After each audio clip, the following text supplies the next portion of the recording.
जो भजन नहीं करते हैं और सोचते हैं कि भजन करने की कोई अवस्था है जवानी, बुढ़ापा में भजन करेंगे, बहुत ही बुरी स्थिति होती भाई। जीवन में भजन का अभ्यास नहीं किया, बुढ़ापा चाहे जहां चले जाओ भजन नहीं बनेगा। मन का आपने अभ्यास नहीं किया भगवान की तरफ लगाने का, तो विषय करत बय बीत गई, भोग करते पूरी जवानी बीतीत हो गई। अब आ गई वृद्धावस्था, तो त्रपित भयो तऊ नाही, फिर भी वो त्रपित नहीं हुआ। त्रपित भयो तऊ नाही, विषय करत बय बीत गई। बहुत विचित्र दशा होती है वृद्धावस्था में, क्योंकि अब दुर्गति होनी, इसलिए भगवान की कथा, भगवान की वार्ता सुहाई नहीं देती। वही प्रपंच, वही नाना प्रकार की चित्तवृत्ति विषयों में। बोले नेत्र, ये देखो दो दीपक है, फिर भी नेत्र होते हुए भी कुएं, अंधे कुएं में गिर रहा जीव, देख रहा है कि प्राण छूटने वाले, फिर भी रामकृष्ण हरि नहीं जप रहा, ऐसी मन की। इसलिए प्रहलाद जी ने कहा कुमार अवस्था से भजन मार्ग में, हाँ कुमार अवस्था से अभ्यास भजन का। यद्यपि तन जीरन भयो, छुटी न मन की रीति, बिखरी पर्यो सिमटत नहीं, इंद्रिन लीन हो जीत। बुढ़ापा आ गया, शरीर में दम नहीं रह गई किसी भी तरह की, ना दांतों में खाने की, ना आंखों में देखने की, ना इंद्रियों में भोगने की, फिर भी भोग भोगना चाहता है जी। है मन की बड़ी दुर्दशा है, मन की बड़ी दुर्दशा है। ऐसे शरीर की हालत हो रही हो, फिर भी संसार का राग। यद्यपि तन जीरन भयो, छुटी न मन की रीति, मन फिर भी वही वासना लिए हुए। अरे बड़ा खेल विचित्र है माया का। यहां दुनिया में लाखों का मेला जुड़ा, हंसा जब जब उड़ा तो अकेला उड़ा। एक साथ शरीर छुटने पर भी ऐसा थोड़ी कि एक ही ट्रेन में जाओगे बैठ के, क्योंकि नहीं। हाँ एक बात जरूर है, दोनों पति पत्नी खूब प्रिया प्रीतम का भजन करें, भाव देह की प्राप्ति हो जाए तो दोनों प्रिया प्रीतम के पास पहुंच जाएंगे, ऐसा हो सकता है। दोनों भगवान का भजन करें, दोनों भगवान को प्राप्त हो जाए। ये पत्नी और पति की पोशाक यहां है, मृत्यु लोक की ये पोशाक है। जीव तो सच्चिदानंद है, पति का जो जीव है वही पत्नी का जीव है।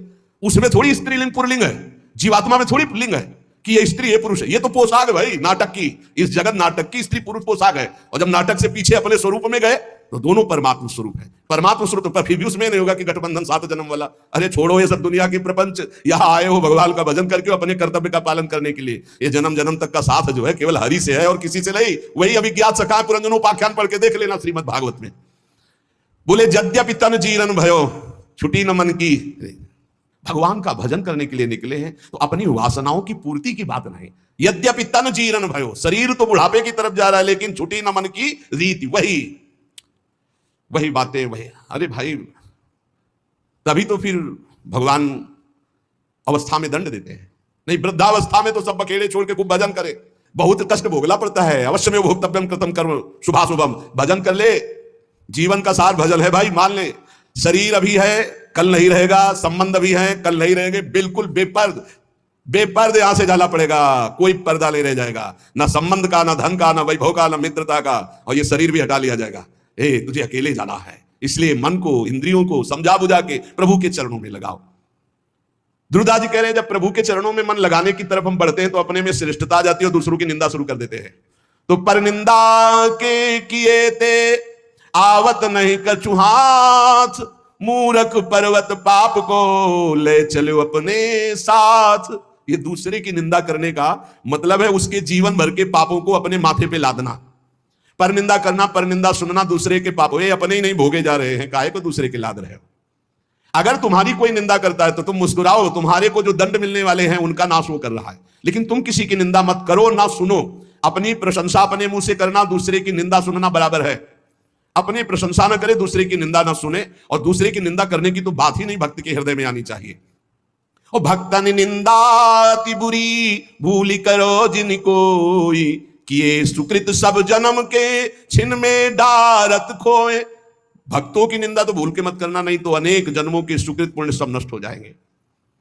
साध हो अज्ञा तुरंत भवानी, कर कल्याण अखिल के हानि। बहुत सावधान। भक्तों की निंदा करने का जहां भाव आवे तो जान लेना अब हमारे पतन का अवसर आ गया, नाश का अवसर आ गया है। किसी भक्त की निंदा हो तो तुरंत कान में उंगली डाल लो, राधा राधा राधा राधा, सुनना ही नहीं, वहां से हट जाओ। कि ये सुकृत सब जन्म के क्षण में डारत हो। ये इतना बड़ा कोई और अपराध सृष्टि में नहीं है।